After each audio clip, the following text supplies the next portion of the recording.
Hello, and welcome to Tepkime, a podcast where we talk about the areas of interests of my guest. Today I got Edward Stroutmanis. Edward is a friend from high school. Thank you for joining to my podcast, Edward. How are you feeling today? Feeling pretty good. You do a lot of music. Music is your passion. And you do a lot of crazy stuff on this road, like quitting college. So we're going to be talking about that too. But first, I want to talk about another interest area of yours, architecture. So you live in Riga. You was born in Latvia, right? Yep.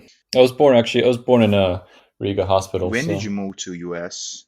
that was like December of And you're 2010. living in Riga right now, but I'm not seeing it as a permanent place to live.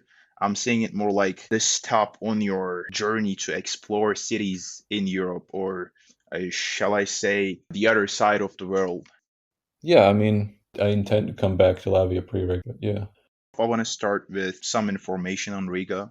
Riga was founded in the early 13th century by the Christian Germanic tribes. At the time, it was occupied by Livonians, which is a pagan tribe. It has been the Livonian order until it got annexed by Russia. Riga was actually an independent trade city at a point because its geopolitical advantages raised it to a point where it was the third largest city in Baltics because of the trade. How is Riga? Tell us about Riga. Riga is not really sure, you know. It's not like I've gotten to very closely to know Riga because of this whole quarantine. Can I curse on the show? Are we doing can I curse on the show? Or are you I don't trying to be know, just professional? just I'm not trying to be anything, I'm just recording this. Yeah, so because of all this quarantine bullshit, I've been kind of stuck in my place. I've only been able to here and there go to actually the downtown. You can tell it's, an old city. You can feel that like, yeah, it's been around here for hundreds of years. When you walk the streets, it's not like in America where it's been like erected yesterday. It's got an air to it. I obviously can communicate it better if I like say it Let's artistically. talk about architecture. How is the architecture of the city? In Riga, pretty varied. You got a bunch of old buildings built in probably like the 19th, 18th century. There's a couple of really big churches. And then you got a bunch of Soviet era crummy looking concrete rectangles, and I actually live in one In of those. Turkey, almost everyone lives in a rectangle, not so fun apartment. Apartments are definitely not fun, is all I'm gonna say. There are definitely nicer looking apartments, especially in the downtown. Well, I'm not even talking fancy. I'm talking like old, you know what I mean? Like old architecture. But to me, living in an apartment is psychologically hard. I really feel depressed while I'm living in an apartment, and I know it is from living in an apartment, living in between two floors that are filled with other people like you. When you look out the window, all you see is hundreds of apartments. You're in one of them. There's historical streets you're talking about. In Riga? Again, I haven't looked around enough, but I'd say definitely more destruction happened during World War One and Two, like with bombings and stuff. And then the Soviet Union was more just like we got to build a bunch of concrete rectangles to bring in people to work in factories. It was more like de-emphasized and like gotten a little unupkept. There's some of those old buildings that have been restored, and some of them are just kind of got cracks in the walls and stuff. They still look nice, but they're a bit more look like they're 100 years old instead of Let's like talk being about upkept. 20th and 21st century architecture and it's being so bad. What do you think about that? It's kind of a complicated question. Why is it bad? It's not like isolated, obviously.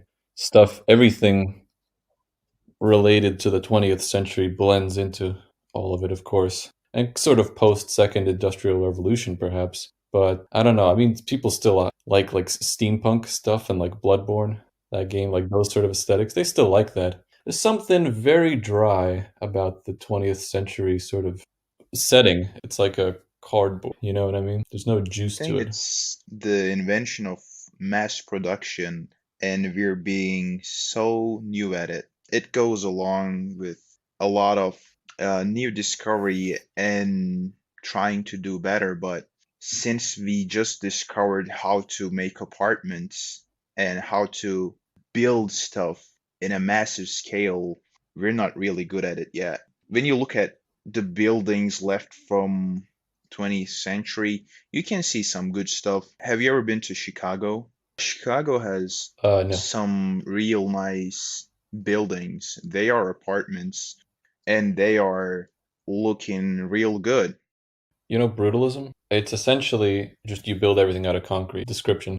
Literally everything is just made of concrete. And there's one brutalist building that I really like. What is this? Habitat 67? Yes. It's like a fractal building. I'm literally working on incorporating this sort of look into a thing Yeah, I'm this making. looks pretty good. That's fun, right?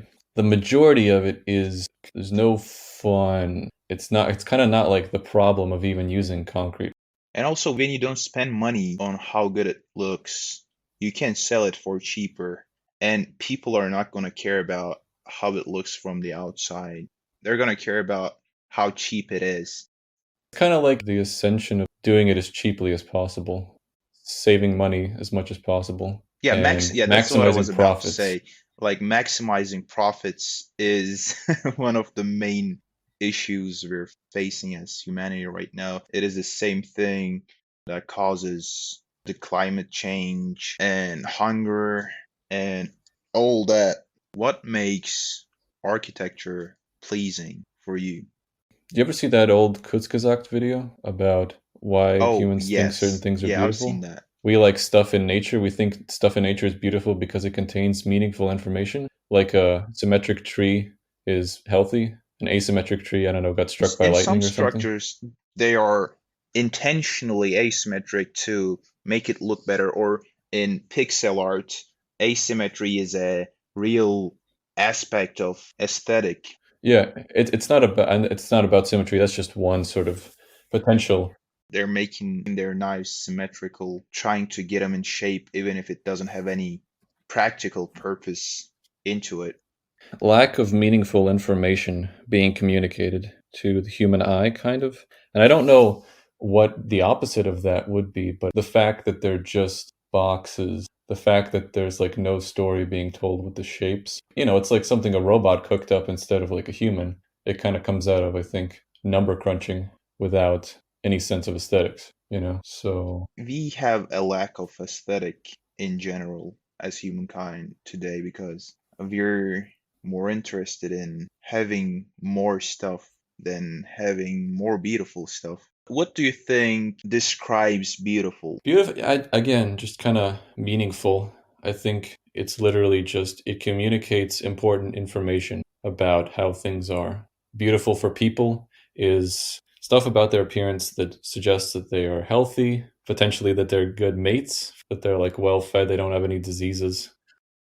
Yeah, so what do you think about some modern art pieces that look like shit, but when the artist explains it, it makes sense, but at a glance, it just doesn't look good. Do you think that's beautiful? Can you give me an example? I don't know any specific examples, but I don't know, some pieces, I don't know, let me make you one right now. So a toilet pump, it is dying and it has a fish shape on it. It represents the fish dying from our overconsumption of water. So that's a real stupid example, but That's a think like this was a real meaningful thing. It looks like shit. I don't know. The modern art world is kind of it's just gotten to a sort of postmodern state. I feel like it's the same way with music, where it's People are not trying self-referential. to make beautiful stuff. They're just trying to express themselves. And I think if something expresses a person's feelings or inner world, I think that is beautiful. It's like what audience does it reach, I guess. So if some rich art collector finds it beautiful, then he's free to spend money on it. Because art.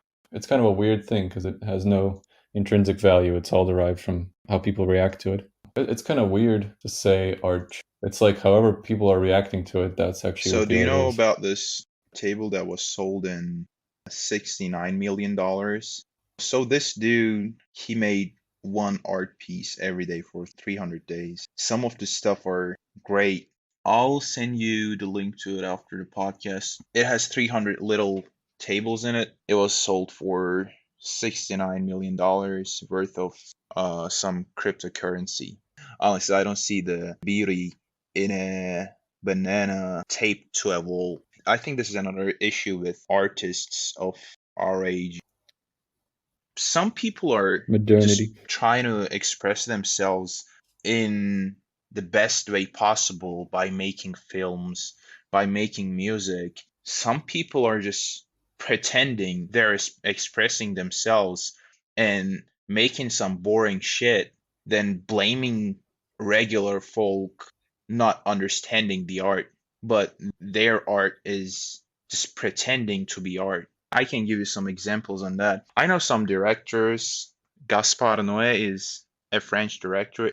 His movies are sometimes really gets boring sometimes if you're not fully into the film.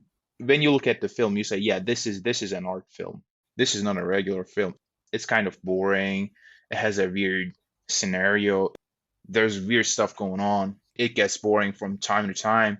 And there are some directors, I don't want to name anyone because I don't want to attack anyone, trying to make themselves look like they are doing what he is doing, but they're just pretending and being boring and weird. No, I don't think there is such a thing as fake art, but I think there's such a thing as ineffective art. And definitely, I think the way that you get effective art is you figure it out for yourself. Definitely, you shouldn't just copy somebody. You shouldn't just copy somebody's notes and then expect you can do well on a test or whatever. You kind of got to know what your tools are for expressing concepts sort of in and out. Be really familiar with them. I don't think any art is valueless, but there's definitely art that expresses some sort of higher truth Let's get about back to shit. And architecture. How do you think that today's architecture could be made with the same materials we're using? So you showed me the Habitat yeah, 67. That looks pretty good. that's like a crazy dissertation project for an architect guy. Obviously, you don't want to go that Honestly, fancy it because looks like to me like those weird small houses in Rio. You know how asymmetric they are and how they're like on top of each other. I wouldn't want to live in one of those places, but they definitely look aesthetically pleasing in a sort of really chaotic way. They look like nature growing out. No like planning, like efficiency of how it works. It's just there's no like big fuck off person telling everybody how to act. Every local point decides by itself what it's going to do, Do you which is know more about like what it's Neri like in Oxman? I've heard about her no. from a friend who is an architect. I think you would be interested in her because what she does is exactly what you're saying. She's trying to make architecture more like nature instead of artificial. I think there's a danger with that, like that you get too high concept about it and you try to make some sort of mess and it like loses sight of itself as like a research paper It type of definitely thing. goes there. What she You gotta does do is simple rules. one of the projects I saw in the documentary, she just makes like little robots to build a nest, build like small layers on top of That's each cool. other instead of putting every individual layer by yourself. You just leave the robots over there and it just builds the shit. And it's programmed in a way Yeah. that it's gonna be more random and more nature-like. She also uses a lot of animals to build shit. Pretty cool. She works at the MIT Media Lab. They do a lot of experimental stuff with architecture. They're trying to find new materials to build with. Yeah, I would definitely recommend you watching her Netflix Hmm. documentary. Do you have any ideas of how could we make architecture better with the same material without a revolution?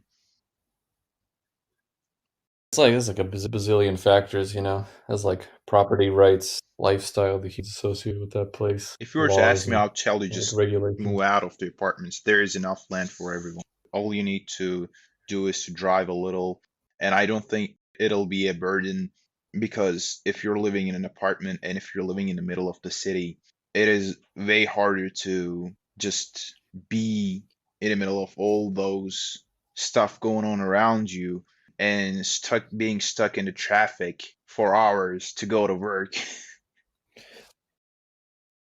Yeah, I'll tell you this. There's a kind of a thing of people getting obsessed with like one concept. Oh yeah, this is it. This is blah blah blah blah blah. And one of those concepts was bring humans closer together, stuff them closer Yeah, that together, didn't and work. make things happen more rapidly. And it will keep getting better. It'll just keep sloping upward linearly. You know what I mean? There's definitely a sort of thing of like stop having like these simple narrative arcs about because you know you're not going to get every person on the philosophical like reasons of why you should be living not in a city or whatever, and then every single person is going to have the agency to go out and do their Efficiency own thing. means maximum profit for the states or whoever is in charge. But for me or for you, efficiency is something way different, and living under these circumstances is definitely inefficient. I'm moving on to another subject. You're not going to college anymore. You did a real good SAT score and a real good high school GPA. You were in North Carolina State University and you weren't paying anything. It's paying like 2,000 per year for America. That's nothing comparable to like Netherlands. And Actually, I Netherlands think is they're not free, but free. I think they're not free. okay. Germany Then is free. England is not free.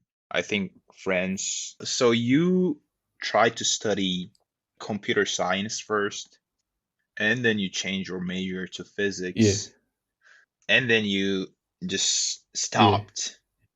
So why'd you do all that? yes. Well, I'm currently actually learning PHP to do backend web code because talking to both of my parents, it'd be kind of silly since I have the aptitude, like I have a mind for programming. It'd be silly not to have that as a skill. I applied to a company just here in Latvia, and they sent me like, okay, do this test and we will evaluate your programming skills. And now I'm basically just like, okay, I got to learn all this stuff. In any case, putting that all in context. Well, why did I go to college? There were a couple of reasons. For one, because I was going to Raven Gap, college preparatory high school. It was a pretty much one track sort of thing. You were going to apply to college, go to college. And I was living That's in what's America. expected from a high school graduate to go to college. It's expected, and I didn't have a good argument against it. I was gonna quietly work on my music or art or whatever in the background.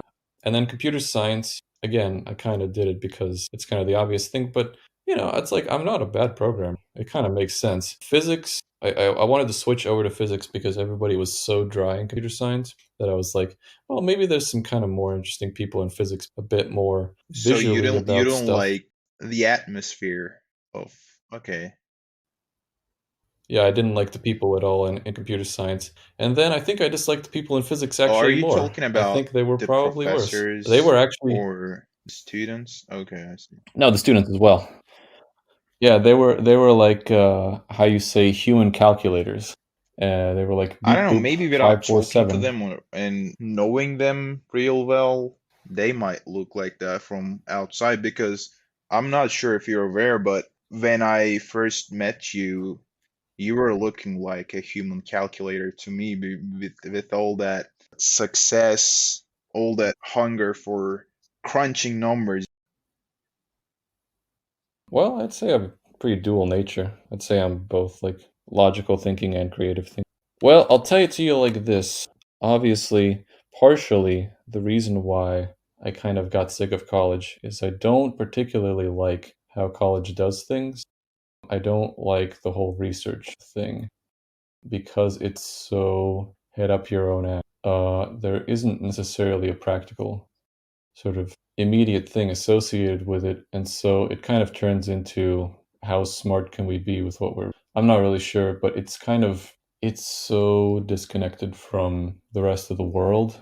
But there's a bigger reason for my feelings like that. Just dealing with my own personality and kind of growing up as a person, like maturing as a person and kind of coming to terms with stuff about myself. And then also America. I don't really like American culture. I've really come to know that. And I think there's something missing from American culture again, where I use that same phrase, like it tastes like cardboard. It's not nourishing. The people there don't feel like real people to me. I came back to Latvia and I was like, oh my God, yeah, Okay, real that's what you think. conversation I with think the someone. opposite. I think the biggest success of American people is to be a family. I'm not talking about. It's not really important what American people actually are. What's more important is that I don't get along with American people, just me personally. And that kind of made me go into like a shell of I couldn't express myself emotionally. I couldn't connect with anybody. Essentially, well, what else is there to do but just be a student, right? Be as effective of a student as possible. I did my art stuff in private and I did all That's my, ineffective living whatever, for but you, even if it is being an effective student. essentially TLDR, it's all feelings, right?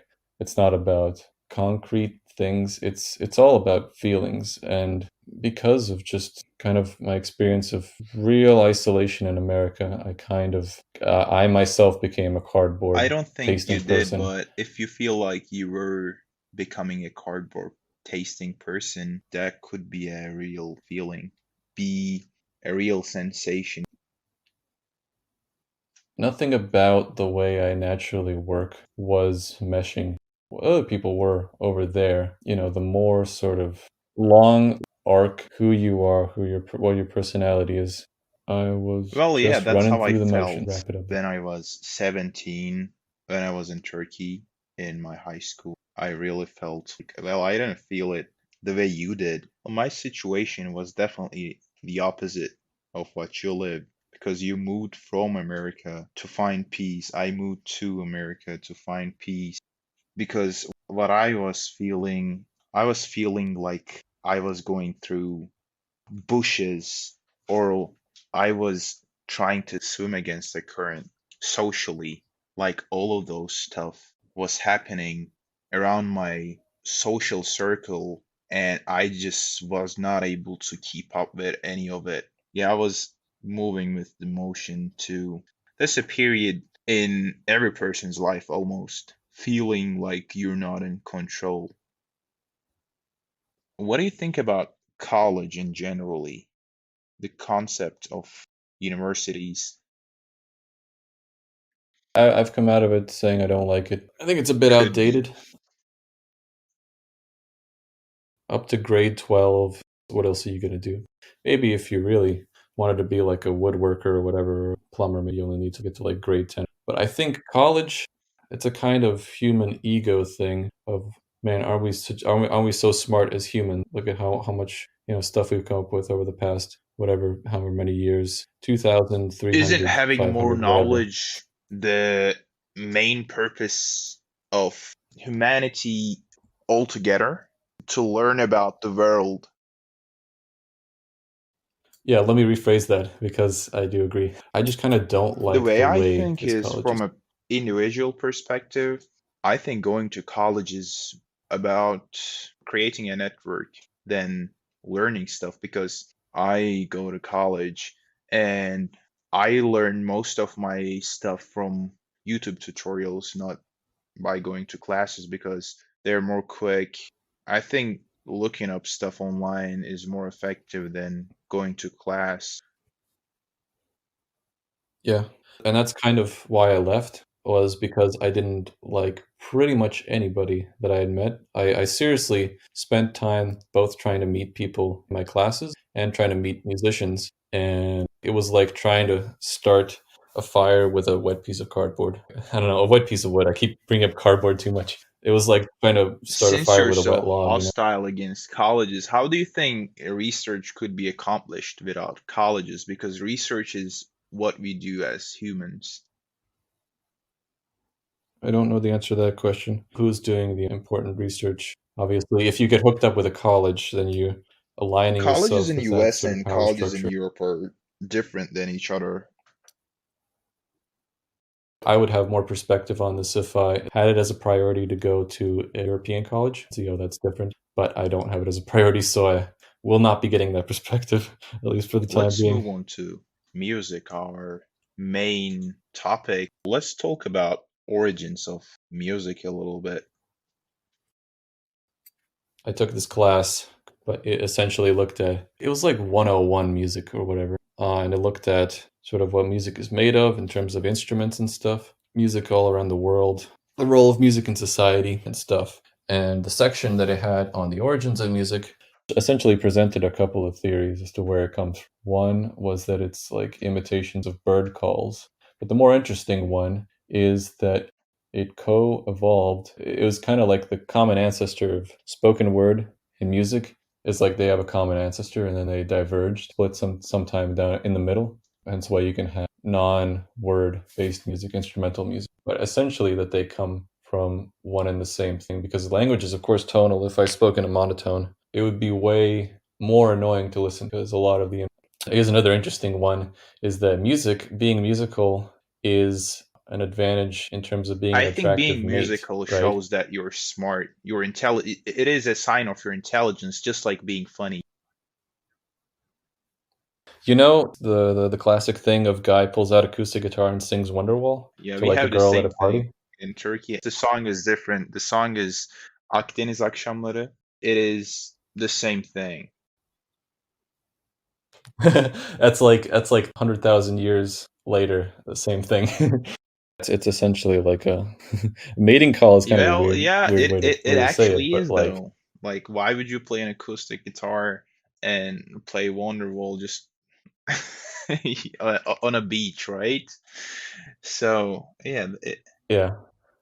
Obviously, music encodes information. Well, yeah, but it encodes information for a mate, well, I potential mate. know about religion came out during musical ceremonies because in order to trip, you kind of need music.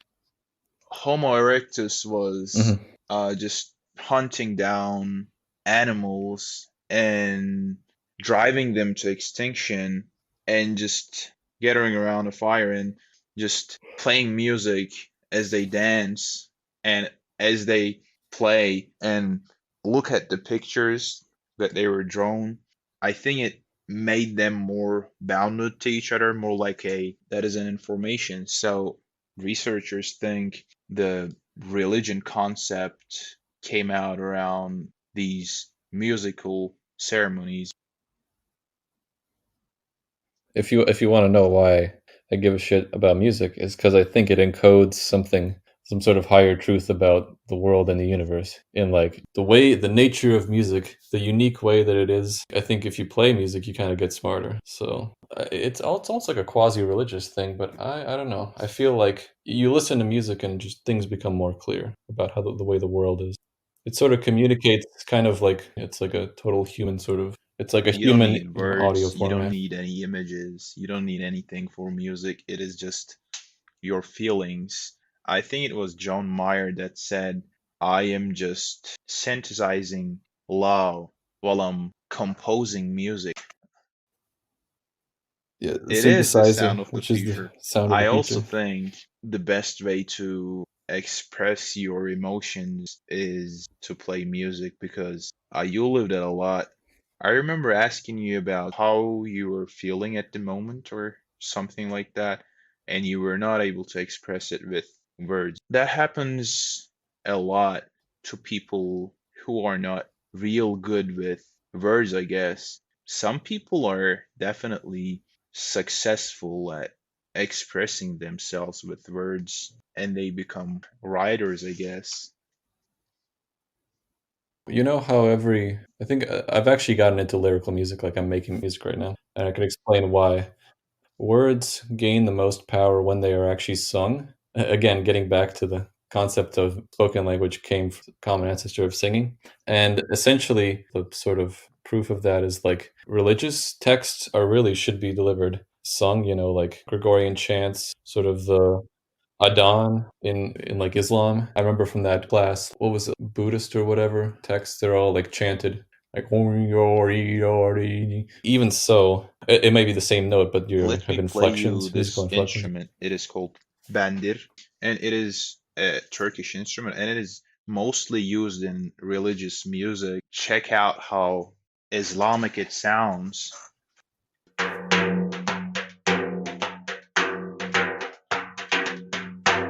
So people usually play this as rhythm, and they kind of pray to it. Believe me, I've experienced it in the dorm I was staying at. Well, it was not nice. It was definitely not nice. People were doing this without the instrument, but kind of doing the same thing, praying in a very rhythmic way. And, well, it was essentially a cult. And we used to just watch them over the window. And one day I was like, yeah, I'm gonna do that. Why not, right? They're not like Scientology. They let you leave, you know?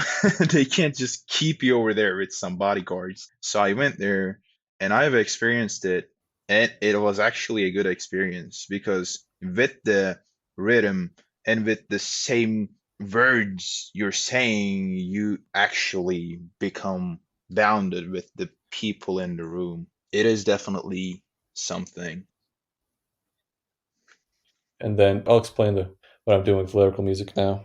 Essentially, there's this one musician online called Bill Wirtz. I like reading his questions page. I think he has really fun ways of answering questions. One thing that he gives advice on is that a music loves being attached to non-music. That's when it gains its most power. And one form of non-music attached to it is words, right? It's kind of something to cement it in place. If you don't have that non-musical thing, it kind of has nowhere to reverberate in almost. So essentially, right, I've been like, okay, you know what? I'm gonna go look at words finally. But with the ambient music, it's like the space, right? And what I've been doing for those Instagram posts is like taking a photo, and then you're supposed to imagine yourself in that space, and that is the non-music that enhances, it gives it like a context and a place. But yeah, with the lyrical music, I've just been starting songs off just to get practice in for singing and like improvising lyrics at the same time. And gonna be coming out soon, just as soon as I can figure out how I want to produce a full I like song of rap. like a I full think full Death song. Grips is a form of rap. I like Kendrick Lamar a lot. I'm not sharing anything with him or his feeling, but the way he is expressing his feelings, music Oh yeah, he's super good formats at over here on the line. So let's talk about music formats. talk about how music formats shape the way that music exists. Again, music is not like a painting. It kind of exists. It's just vibrating air. So you always had to trap it in some way. First, it was only sheet music, and you had to get people to perform it. Then old Thomas Edison, put it on a wax cylinder, and eventually people figured out how to do vinyls. And so yeah, and these remain the main forms of the way music is sent out Yeah, is nowadays: it is true that vinyl, cassette, cassettes wear CD, out? just They digital. just stop functioning? Not as fast as I think, but a little bit, yeah. They're not like terrible, but they definitely do change with time. They get a Another little bit more. question. People are like, oh, the best way to listen to a song is from a record player because it just records everything. It doesn't fill out the gaps. It is what the artists played in the recording room. First of all, that's bullshit because it's definitely produced and like EQ'd and adjusted. It doesn't sound the same way it sounded in the recording room, because if it sounded like that, you wouldn't like the sound of it. It would sound really dry and terrible. But there's one big thing about records for a while, was that you couldn't brick wall them, because with CDs it was the loudness war, and essentially you had to compress the music more and more to make it louder. And essentially, yeah, what you're doing is you're reducing the dynamic range of everything, because you're kind of chopping off the tails of chopping off the peaks of stuff, and that also adds distortion. And with the vinyl release is like the pro release. It's like the pro version, and there they don't. They I Yeah, guess what they do you didn't mean do the by loudness loudness war. war? Okay, there was a thing where people figured out, I don't know if it was in the 80s or 70s or 90s, I don't know exactly, but essentially, louder sounds better to the and It if your sounds better. record sounds louder than the other people's records, it sounds better. It sounds like, "Oh, yeah, Yeah, that's a this problem sounds that so I'm living full and with my juicy and, current like." headphones right now. They're not loud enough when I'm playing Death Grips or something wild on them. I just want to feel the basses just vibrating my eardrums, but well, at least it's more healthy. The loudness war was people kept ramping up the volume by compressing things more. A compressor essentially makes everything quieter because it reduces the peaks, right? But only the peak. The quiet stuff remains quiet, but the louder stuff is made quieter. And then you just boost the volume up, right? And then everything is louder, but it has less dynamic range. And so you went from records kind of sounding like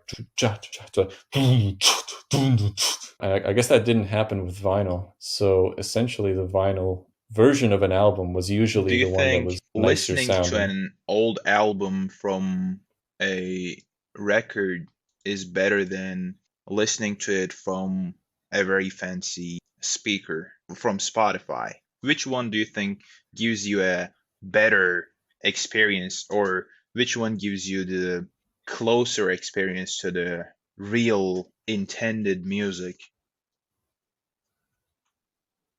Well, definitely not Spotify because they compress everything. But between like having a WAV file or a FLAC file, having a record, there's honestly, it also comes down to just a lot of external things about it.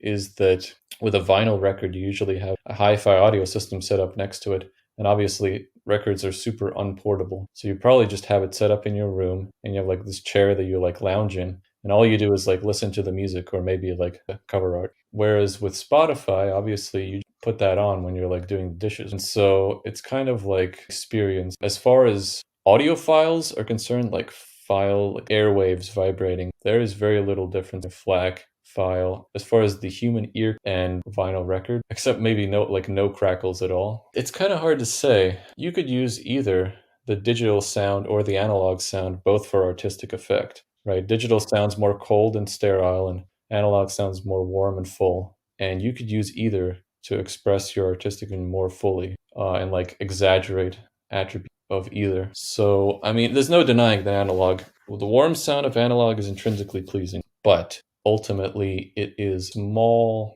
relatively small, 0.5% part of actually how the record sounds like. I would say more of the culture associated with records, more of what makes it a I nicer want to get back to music what you said listening about experience. Spotify. I use Spotify a lot. I almost listen all of my music from Spotify. You said they compress everything.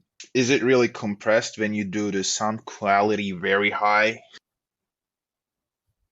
Well, less so. A FLAC file is almost completely uncompressed. A WAV file is completely uncompressed. Compression essentially reduces the file size by getting rid of things that you most of the time would. I'll tell you like this though. I got these. What are these headphones? Bayer Dynamic DT880 Pros. And I recently got a MacBook. Whatever, don't ask why. Mac versus PC argument is useless. But I'll tell you, it does have a much better DAC, digital to audio converter, and I run it at 96 kilohertz audio resolution instead of the 44.1 kilohertz that's normal. And with all these extra audio, I can hear a difference between But an with uncompressed my file and a Sennheiser compressed file. headphones connected to my phone with Bluetooth, Sennheiser is not I bad, won't be but hearing them. oh yeah, yeah, you would absolutely not hear a difference. Obviously, most people just use earbuds. In that case, sound quality is not as important. I actually think with the current audio setup I have, even YouTube videos sound good when they're at Even I 1080, can hear that running difference at when 1080p. video quality is at a better rate. The sounds change a lot. I've just been messing with audio stuff for 6 years, so you just after a certain point get an ear for it. The difference is that you wouldn't, if you don't just work with audio all the time and assemble audio files into songs, EQ things, do all that. It's also definitely about the headphone. So, what do you Headphone is the think about biggest maker, right? music in the streaming age, in our age? And can you explain us what ancillary is? Are ancillary aesthetics more important though? If ancillary is besides the main point, like An album's surrounding cover. details. Okay, so music in the streaming age, No, it feels like a smoother path to take. Yeah, you can see this in the genre called vaporwave that came about in 2011 from a couple of noise music, mostly Daniel Lopatin, who also goes by the name OPN, One O Tricks Point Never, Ramona Xavier, and they essentially took chopped and screwed music, did it slow, and set like VHS visuals to it.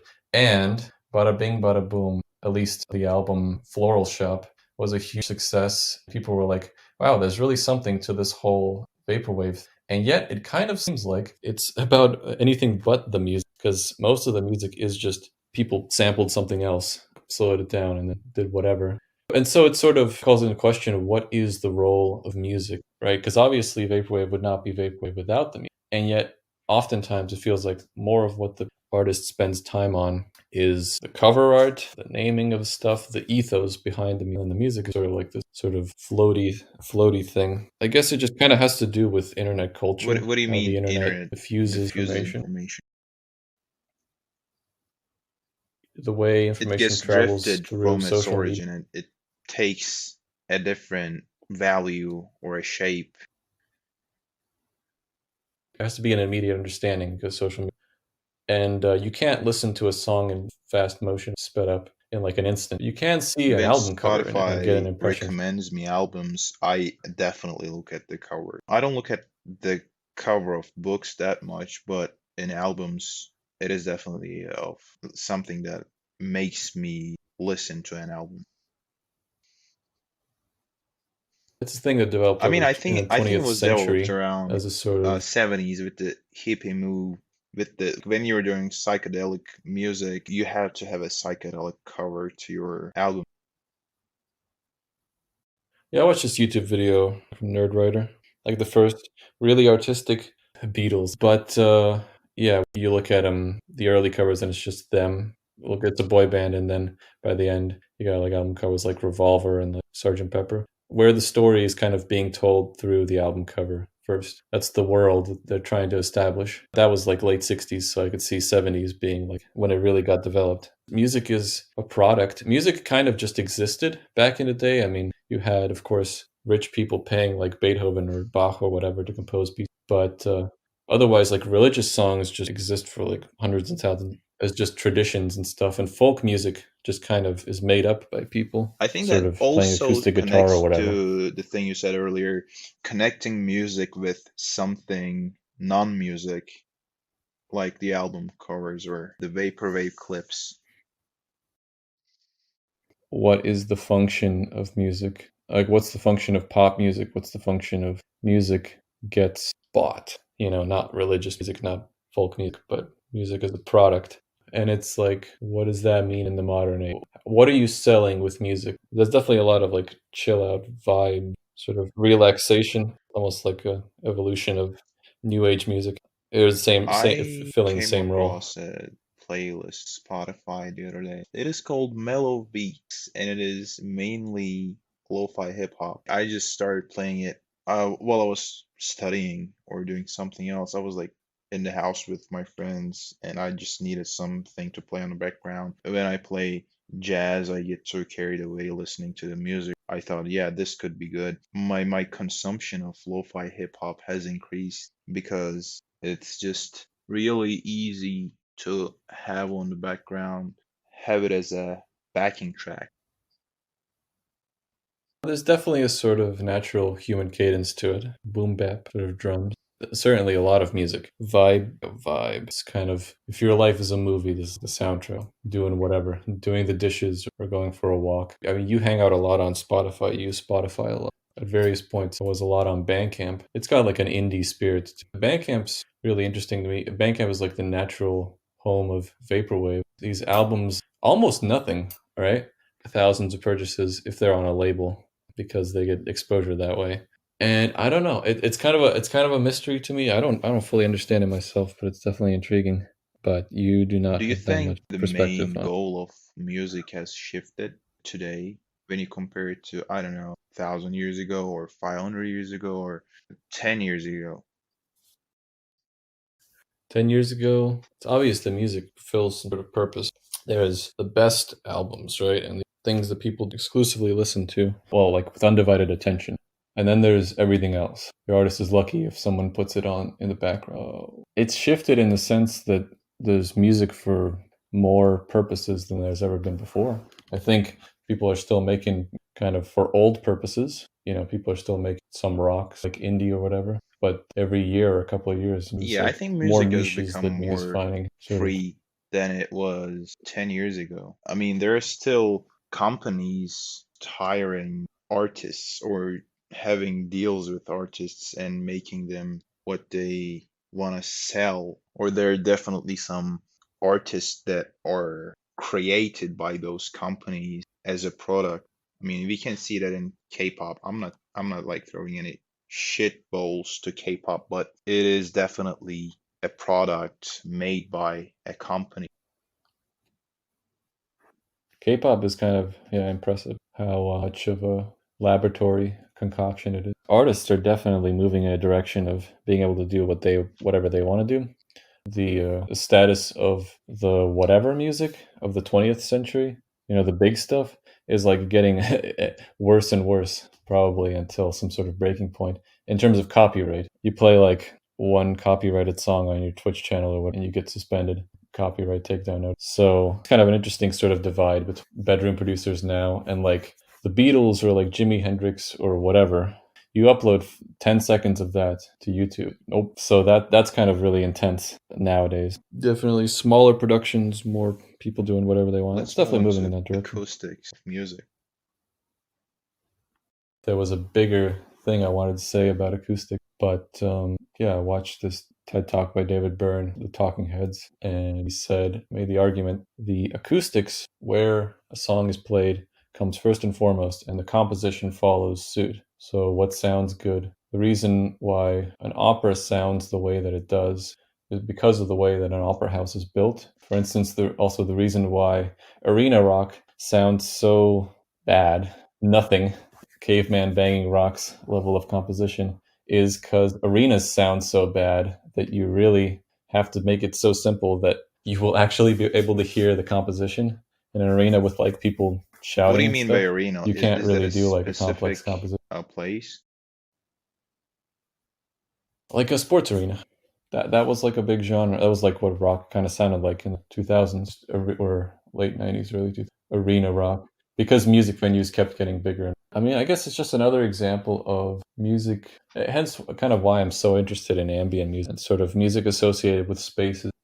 It's definitely one Yeah, of the they primary like tell bulbs. a lot about the acoustics of the churches, like the Middle Age churches in Europe, how they're built to make the sound holy.